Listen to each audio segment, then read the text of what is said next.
ಮಾಜಿ ಸಂಸದ ಪ್ರಜ್ವಲ್ ರೇವಣ್ಣಗೆ ಜೀವಾವಧಿ ಶಿಕ್ಷೆ ಹಿನ್ನೆಲೆಯಲ್ಲಿ ಹಾಸನದಲ್ಲಿ ಪೆನ್ ಡ್ರೈವ್ ಹಂಚಿದವರಿಗೆ ಢವಢವ ಶುರುವಾಗಿದೆ. ಈಗ ಪೆನ್ ಡ್ರೈವ್ ಹಂಚಿದ್ದ ಬಗ್ಗೆ ಚಾರ್ಜ್ ಶೀಟ್ ಸಲ್ಲಿಕೆಗೆ SIT ಈಗ ನಿರ್ಧಾರವನ್ನ ಮಾಡಿದೆ.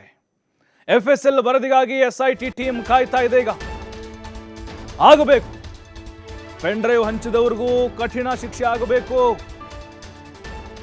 ಯಾಕಂತಂದ್ರೆ ನೂರಾರು ಪೆನ್ ಡ್ರೈವ್ಗಳು, ಆ ವಿಡಿಯೋಗಳು ಇಡೀ ರಾಜ್ಯಾದ್ಯಂತ ಎಲ್ಲರ ಮೊಬೈಲಲ್ಲಿ ಹರಿದಾಡಿ ಎಷ್ಟೋ ಹೆಣ್ಣು ಮಕ್ಕಳನ್ನ ಈಗಲೂ ಕೂಡ ಟ್ರೋಲ್ ಮಾಡ್ತಾ ಇದ್ದಾರೆ.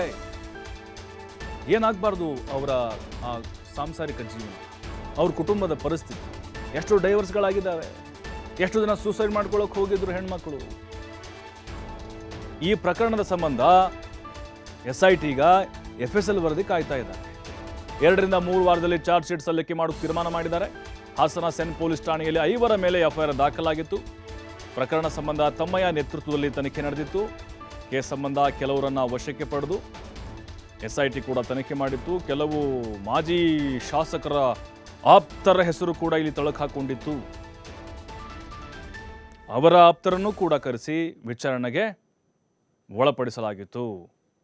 ನಮ್ದೇನು ಪಾತ್ರ ಇಲ್ಲ ಅಂತ ಹೇಳಿದ್ರು ಅವರು. ಈಗ ಗೊತ್ತಾಗುತ್ತೆ, ಈಗ FSL ವರದಿ ಬಂದ ಮೇಲೆ, ಅದಾದಮೇಲೆ ಚಾರ್ಜ್ ಶೀಟ್ ಎಲ್ಲ ಆದಮೇಲೆ ಅವ್ರಿಗೂ ಕೂಡ ಖಂಡಿತವಾಗ್ಲೂ ಶಿಕ್ಷೆ ಆಗೇ ಆಗುತ್ತೆ. ಅವರು ಒಂದು ರೀತಿಯ ವಿಕೃತ ಮನಸ್ಥಿತಿ ಅಂಥವ್ರು. ಯಾಕಂತಂದರೆ ಆ ಹೆಣ್ಣು ಮಕ್ಕಳ ಮಾನ, ಅವ್ರ ಕುಟುಂಬವನ್ನು ಬೀದಿಗೆ ತಂದಿದ್ದು, ಅವ್ರ ಜೀವನವನ್ನು ಹಾಳು ಮಾಡಿದ್ರಲ್ಲಿ ಇವರ ಪಾತ್ರವೂ ಕೂಡ ಇದೆ. ಎಷ್ಟೋ ಜನ ಅವ್ರನ್ನ ಟ್ರೋಲ್ ಮಾಡ್ತಾ ಇದ್ದಾರೆ. ಆ ಹೆಣ್ಣು ಮಕ್ಕಳ ಫೋಟೋಗಳನ್ನು ಹಾಗೆ ಅಪ್ಲೋಡ್ ಮಾಡಿದರು. ಕೆಲವೊಂದಿಷ್ಟು ವಿಡಿಯೋಗಳಲ್ಲಿ ನಾವು ನೋಡ್ತಾ ಇದ್ವಿ, ಇನ್ಸ್ಟಾಗ್ರಾಮ್ಗಳಲ್ಲಿ, ಫೇಸ್ಬುಕ್ಗಳಲ್ಲಿ. ಏನಾಗಬೇಡ ಹಾಗಾದರೆ ಅವ್ರ ಕುಟುಂಬಸ್ಥರಿಗೆ ತಕ್ಕ ಶಿಕ್ಷೆ ಅಂತರೂ ಖಂಡಿತ ಆಗಲೇಬೇಕು. ಕಾನೂನು ಮೇಲೆ ನಂಬಿಕೆ ಅಂತರೂ ಜನಸಾಮಾನ್ಯರಿಗೆ ಬಂದಿದೆ ಈಗ. ಆಮೇಲೆ ಹೆಣ್ಣು ಮಕ್ಕಳನ್ನು, ಅವ್ರ ಹಕ್ಕುಗಳನ್ನು ರಕ್ಷಣೆ ಮಾಡುವಂತಹ ಕೆಲಸ ಕೂಡ ನಮ್ಮ ನ್ಯಾಯಾಂಗದ ವ್ಯವಸ್ಥೆಯಿಂದ ಆಗ್ತಾ ಇದೆ. ಅದಿನ್ನೂ ಜಾಸ್ತಿ ಆಗಬೇಕು. ಹೆಣ್ಣು ಮಕ್ಕಳಿಗೆ ಭರವಸೆ ಬರಬೇಕು. ಇನ್ನು ಆ ಎಲ್ಲ ಕಡೆಗಳಲ್ಲಿ ಆ ಹೆಣ್ಣು ಮಕ್ಕಳ ಆ ವಿಡಿಯೋಗಳನ್ನು ಇವರು ಕಟ್ ಮಾಡಿ ಅದಷ್ಟೇ ಅಪ್ಲೋಡ್ ಮಾಡುವಂಥ ಕೆಲಸವನ್ನು ಕೂಡ ಮಾಡಿದ್ದಾರೆ. ನಾವು ನೋಡಿದ್ದೇವೆ, ಬಹಳ ಆಗಿದ್ದಾವೆ. ಅವರ ವಿರುದ್ಧವೂ ಕೂಡ ಕ್ರಮಗಳಾಗಬೇಕು. ಮತ್ತು ಪೆನ್ ಡ್ರೈವ್ ಹಂಚದಂಥವರು ಎಲೆಕ್ಷನ್ಗಿಂತ ಮುಂಚೆ ಏನಿದು, ಅದು ಯಾವುದೇ ರಾಜಕೀಯ ವ್ಯಕ್ತಿಯಾಗಿರಲಿ ಅಥವಾ ಅವನ ಪ್ರಭಾವಿ ಆಗಿರಲಿ, ಅವನಿಗೂ ಕೂಡ ಇದೇ ಗತಿ ಆಗಬೇಕು. ಇದನ್ನು ಎಲ್ಲರೂ ಕೂಡ ಒತ್ತಾಯವನ್ನು ಮಾಡ್ತಾ ಇದ್ದಾರೆ. ಎಲ್ಲರೂ ಕೂಡ ಕಮೆಂಟ್ ಮೂಲಕ ಕೇಳ್ತಾ ಇದ್ರು, ಆಯ್ತಪ್ಪ ಪೆನ್ ಡ್ರೈವ್ ಹಂಚಿದವ್ರಿಗೆ ಏನು ಶಿಕ್ಷೆ ಅಂತೇಳಿ. ಈಗ ನೋಡಿ ಬರ್ತಾ ಇದೆ. SIT ಅವರು ವರದಿಯನ್ನು ಕೇಳಿದ್ದಾರೆ FSL ಅವರಿಂದ. ಅದಾದಮೇಲೆ ಚಾರ್ಜ್ ಶೀಟ್ ಸಲ್ಲಿಕೆ ಆಗುತ್ತೆ. ಚಾರ್ಜ್ ಶೀಟ್ ಸಲ್ಲಿಕೆ ಆದಮೇಲೆ ಮತ್ತೆ ಅವರದ್ದು ಕೂಡ ಇದೆ ಟ್ರಯಲ್ದಾಗಿ, ಮತ್ತೆ ಅವರು ಶಿಕ್ಷೆ ಪ್ರಮಾಣ ಪ್ರಕಟ ಆಗುತ್ತೆ. ಅದಕ್ಕೆ ಸೆಕ್ಷನ್ಗಳನ್ನು ಯಾವ್ಯಾವ್ದು ಹಾಕ್ತಾರೆ ನೋಡಬೇಕು. ಯಾಕಂದರೆ ಆರೋಪ ಸಾಬೀತಾಗಬೇಕಲ್ವ. ಇವಾಗ ಸಾಕಷ್ಟು ಜನರ ಹೆಸರುಗಳು ಕೂಡ ತಳಕು ಹಾಕೊಂಡಿತ್ತು. ಪ್ರಭಾವಿಗಳ ಲಿಂಕ್ ಕೂಡ ಇದರಲ್ಲಿ ಇತ್ತು ಅನ್ನೋದು ಆರಂಭದಲ್ಲಿ ಪ್ರಾಥಮಿಕ ತನಿಖೆ ವೇಳೆ ಗೊತ್ತಾಗಿತ್ತು. ಅವರವರ ರಾಜಕೀಯ ದ್ವೇಷ ಅದೇನೇ ಇರಬಹುದು, ಆದರೆ ಹೆಣ್ಣು ಮಕ್ಕಳನ್ನು ಇಲ್ಲಿ ಮಧ್ಯ ಬಳಸಿಕೊಂಡು, ಆ ವಿಡಿಯೋಗಳನ್ನು ಬಳಸಿಕೊಂಡು ಇವರು ತಮ್ಮ ಕೆಲಸವನ್ನು ಸಾಧಿಸಿದರು. ಆದರೆ ಅವ್ರ ಕಣ್ಣೀರು, ಅವ್ರ ಶಾಪ ಅದು ಹಾಗೇ ಇದೆ. ಹಾಗಾಗಿ ಇಲ್ಲಿ SIT ನಿಷ್ಪಕ್ಷಪಾತವಾಗಿ ತನಿಖೆ ಮಾಡಿದೆ, ಒಪ್ಕೊಳ್ತೀವಿ. ಆದರೆ ಇವ್ರಿಗೂ ಕೂಡ ಯಾರೆಲ್ಲ ಆ ವಿಡಿಯೋಗಳನ್ನು ಹರಿಬಿಟ್ಟಿದ್ದಾರೋ, ಆರಂಭದಲ್ಲೇ ಹೇಳ್ತಾ ಇರೋದು, ಆಮೇಲೆ ಶೇರ್ ಆಗಿ ಇಡೀ ರಾಜ್ಯಾದ್ಯಂತ ಅದೆಲ್ಲ ವೈರಲ್ ಆಯಿತು. ಮೊದಲು ಶೇರ್ ಮಾಡಿದಂಥವ್ನು ಯಾರು? ಜೊತೆಗೆ ಪೆನ್ ಡ್ರೈವ್ ರೆಡಿ ಆಗಿದ್ದು ಎಲ್ಲಿ? ಪೆನ್ ಡ್ರೈವ್ ಫ್ಯಾಕ್ಟ್ರಿಯಲ್ಲಿ ರೆಡಿ ಆಯಿತು.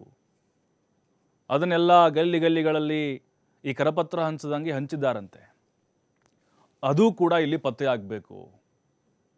ಅದೆಲ್ಲ ಆದಮೇಲೆ ಈಗ ಮೂಲ ಆ ವಿಡಿಯೋಗಳು ಹೇಗೆ ಲೀಕ್ ಆಯಿತು, ಪ್ರಜ್ವಲ್ ರೇವಣ್ಣ ಅವರ ಫೋನಲ್ಲಿದ್ದಂಥದ್ದು, ಅವನ ಡ್ರೈವರ್ ಒಬ್ಬ ಇದ್ದ, ಮಾಜಿ ಡ್ರೈವರು, ಆತ ಆಗಿರ್ಬೋದು. ಅದರ ಜೊತೆಗೆ ಇನ್ನುಳಿದಂತಹ ಕೆಲವೊಂದಿಷ್ಟು ನಾಯಕರು, ರಾಜಕೀಯ ಮುಖಂಡರು ಕೂಡ ಇದರಲ್ಲಿ ಪಾಲುದಾರರಾಗಿದ್ದಾರೆ. ಹಾಗಾಗಿನೇ ಅವರೆಲ್ಲರಿಗೂ ಶಿಕ್ಷೆ ಆಯಿತು ಅಂತ ಹೇಳಿದ್ರೆ ಖಂಡಿತ ಇಡೀ ಪ್ರಕರಣಕ್ಕೆ ನ್ಯಾಯ ಸಿಕ್ಕಂತಾಗತ್ತೆ, ಸಂತ್ರಸ್ತೆಯರಿಗೆ ನ್ಯಾಯ ಸಿಕ್ಕಂತಾಗತ್ತೆ. ಕೇವಲ ಅತ್ಯಾಚಾರಕ್ಕೆ ಒಳಗಾದಂಥವ್ರು ಅಷ್ಟೇ ಸಂತ್ರಸ್ತೆಯರಲ್ಲ. ಇಲ್ಲಿ ಆ ವಿಡಿಯೋದಲ್ಲಿ ಯಾರ್ಯಾರೆಲ್ಲ ಇದ್ದಾರೋ ಅವರೆಲ್ಲರೂ ಕೂಡ ಒಂದು ರೀತಿಯ ಸಂತ್ರಸ್ತೆಯರು ಅಂತ. ಎಲ್ಲ ಮಾನ ಮರ್ಯಾದೆ ಎಲ್ಲ ಹೋಗಿದೆ, ಅವ್ರದ್ದು ಕೂಡ ಜೀವನ ಹಾಳಾಗಿದೆ. ಅಲ್ಲ, ವೈರಲ್ ಆಗಿರೋ ವಿಡಿಯೋಗಳ ಬಗ್ಗೆ ನಾವು ಹೇಳ್ತಾ ಇರೋದು. ವೈರಲ್ ಆಗದಿರುವಂಥ ವಿಡಿಯೋಗಳು ಅದೆಷ್ಟಿದ್ವೋ ಗೊತ್ತಿಲ್ಲ ನಮಗೆ.